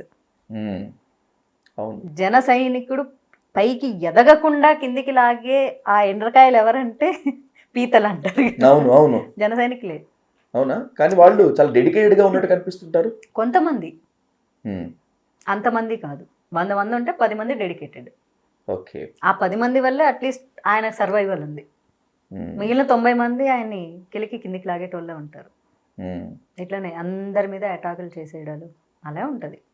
ఎవరూ శుద్ధపూసలు కాదు. ఈరోజు షర్మిలను తిట్టే వైసీపీ కార్యకర్తలు అట్లనే రేణు దేశాన్ని తిట్టిన జన సైనికులు.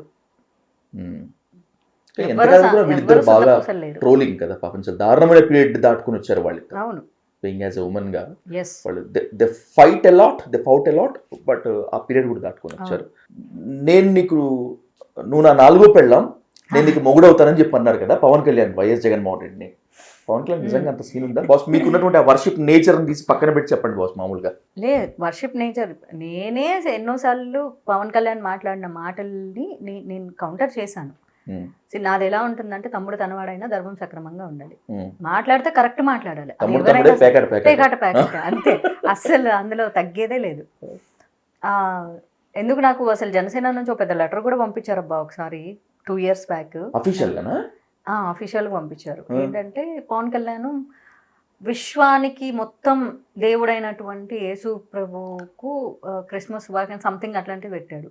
నేను ఆయన ట్యాగ్ చేస్తూ విశ్వం మొత్తంకి దేవుడు కాదండి, మేము హర్ట్ అవుతాం, మేము హిందువులము, సో మా దేవుడు వేరే ఉన్నాడు, క్రైస్తవులకు మాత్రం అని పెట్టండి, సో అది చాలా అక్యురేట్ గా ఉంటుంది.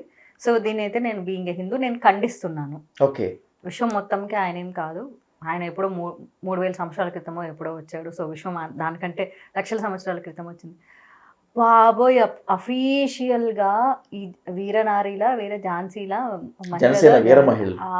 భయంకరంగా వచ్చి మళ్ళీ తిట్టింది ఎవరు? మీరు అన్నారు కదా రాయల్ అని పెట్టుకున్నారు, కాప్ అని పెట్టుకున్నారు, మొత్తం కాపు లేడీస్ అందరు ఎక్కి వీడియోలు పెట్టి తిట్టారు నన్ను.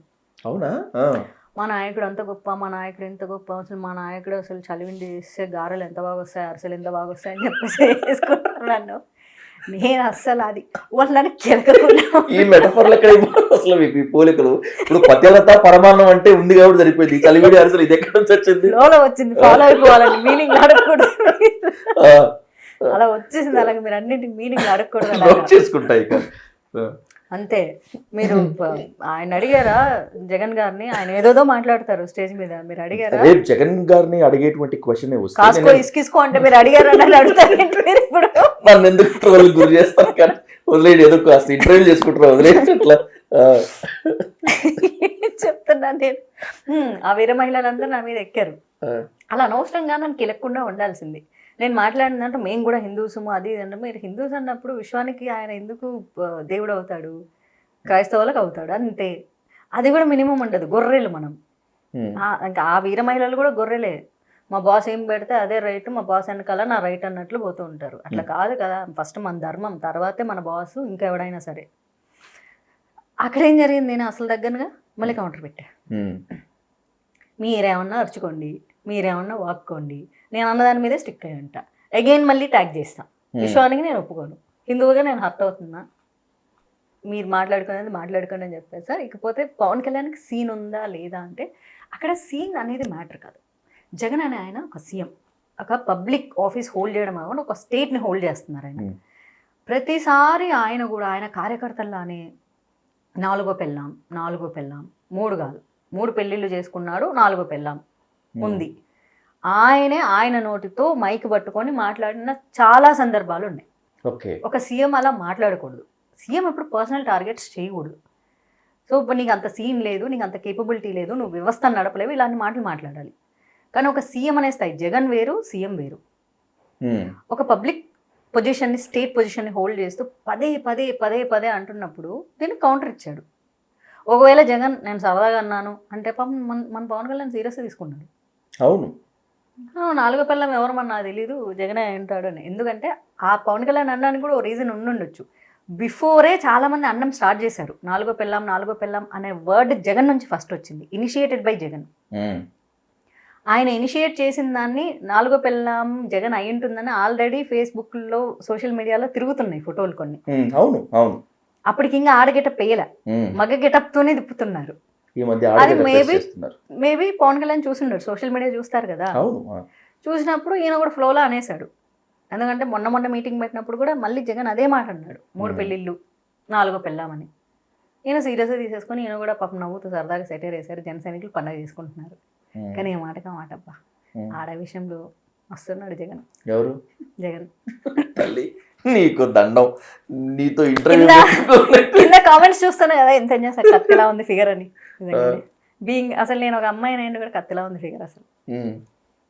నిజంగానే చాలా మంది చాలా మంది వైసీపీ వాళ్ళు కూడా అనుకుంటారు, బా మా జగన్ అన్న అమ్మాయి పుట్టింటే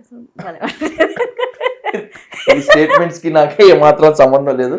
నన్ను నేను ట్రోలింగ్ గురిదిగా తలుచుకోవట్లేదు, ఎందుకంటే సరదాగా అనుకుంటున్నాం. కానీ ఏ పార్టీకి ఆ పార్టీ తక్కువ లేదు మాదిరి గారు. ఎవరికి వాళ్ళు వైసీపీనే, టీడీపీ, జనసేన, బీజేపీనే. సోషల్ మీడియా చాలా దారుణంగా చేస్తుంది. చాలా వరకు పట్టించుకోరు, కానీ పట్టించుకున్నటువంటి వాళ్ళు ఇదిగో పాపం అట్లా గీతాంజలి లాగా ప్రాణాలు కోల్పోతూ ఉంటారు. మంచి స్థాయికి వెళ్ళాలని మనస్ఫూర్తిగా కోరుకుంటూ thank you so much for this time. Thank you so much. Thank you.